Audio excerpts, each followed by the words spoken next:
go. Sorry, Jessie, can you repeat that again? How long ago did your housing situation become unstable? Around 20 months to 2 years ago. Okay. And how or why did that happen?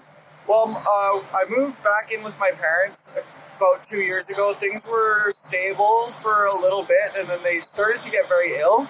And my parents passed away 18 months ago, so that was when I really became homeless. Okay, that's horrible. Do you feel more safe or less safe since leaving home, and why?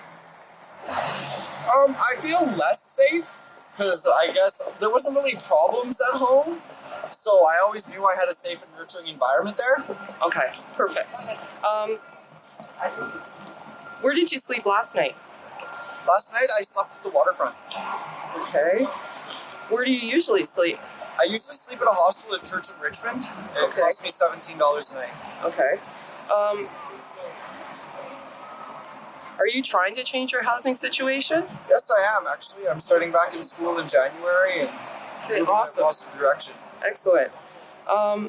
If so, how are you trying to do that?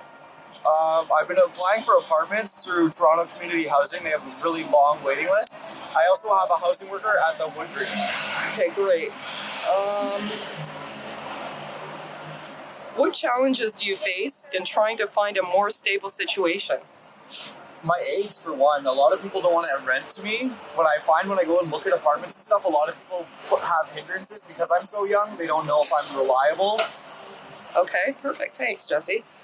What is good or positive in your life right now? I'm sober. Excellent.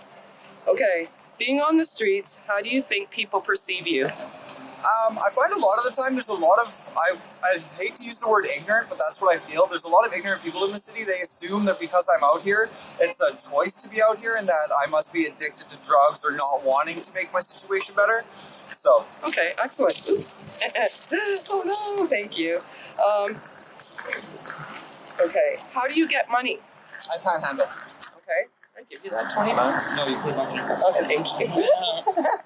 Okay, how many times each month do you have an interaction with the police, and what usually happens? I would say it's pretty safe to say on average I interact with the police at least once a week. Now that I've been in the regular spot, they've come to know me. I don't really get harassed as much, but before I would get held up for a long time. They would detain me, find out if I have any warrants, harass me, search all my stuff. Okay. You already answered this for me, but I'd like to get it on video. Do you go to school? If so, what kind of school are you in? If not, what was the last grade kind of school you attended? I graduated high school, and I'm going to be attending George Brown in January for culinary school. Great. Okay. So there's no reason why you left. What kind of support or help would you need in order to get back to school? Well, I'm having a lot of difficulty finding funding for supplies and clothing and stuff like that. I'm currently receiving Ontario Works, and Ontario Works doesn't supplement any of that at all. They only supplement if you find employment, not school. Do you see yourself in 5 years? In 5 years, I hope to be a lot closer to my goal. Eventually, I'd like to be a Red Seal chef on a cruise ship. So, excellent. What is your definition of mental health? Mental health, I guess it's having a clear mind and how you feel about yourself. Okay, thanks. Who do you rely on, top 3, when you need help? Myself, my girlfriend, and I guess the general public. Okay. And how is the general public to you in terms of? It's really evenly balanced. There's a lot of nice people, but there's also a lot of rude people, like I've said. Okay. I think that's just society in general. Yeah. Okay, you've already answered the parent question. What kinds of services have you received, and what has been the most useful help you've received? I would have to say the Wood Green. I go there almost every day. They have an area that I can shower and wash my clothes. Also, they have a housing worker and they give me breakfast every morning. Excellent. Okay. Have you had any experiences with services that would make you not want to go back? And if so, why? Streets to homes. I refuse to deal with streets to homes. I find they're very biased, and I had a streets to home worker for a few months, and he was skipping out on appointments. He was making it so I would miss appointments because part of their thing is that they'll drive you to any housing and stuff like that, and they weren't showing up. Okay, perfect. Okay.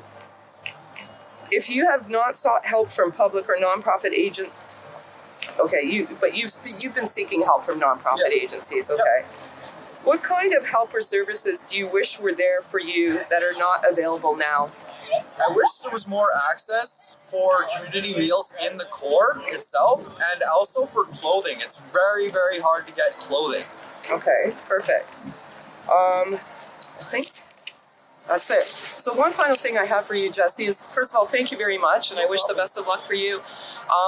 Now, if you found that there was a suitable housing specifically for youths in your area that had little restrictions and gave you a gateway or safe house to get to where you needed to go, is that something that you would be interested in? Yeah, very much so. The whole reason I don't go to shelters and stuff like that is because I'm sober now, and this city's sheltering system is plagued with drugs and violence, especially the youth system. Okay. It's quite bad. So if you had some more of a safe environment that wasn't regulated like that, it would be a lot better. So say, for example, the services I would provide would be lending out rooms in my house and giving you, the resources to get your strength and get you to that school and get you all the resources that you need to be successful, and actually not even charging rent and providing you with more meals and giving you the unconditional support that you would need. That would definitely be a benefit. That would definitely be a benefit to people that actually want to better their situation. Okay, perfect. Okay, thanks very much, Jessie. Hopefully everything pans out for you. Keep my card, I'll give you a few to give to people. Okay. I'm always here to help. Okay? Whatever you need, call. Thanks. Okay, thanks, Jessie.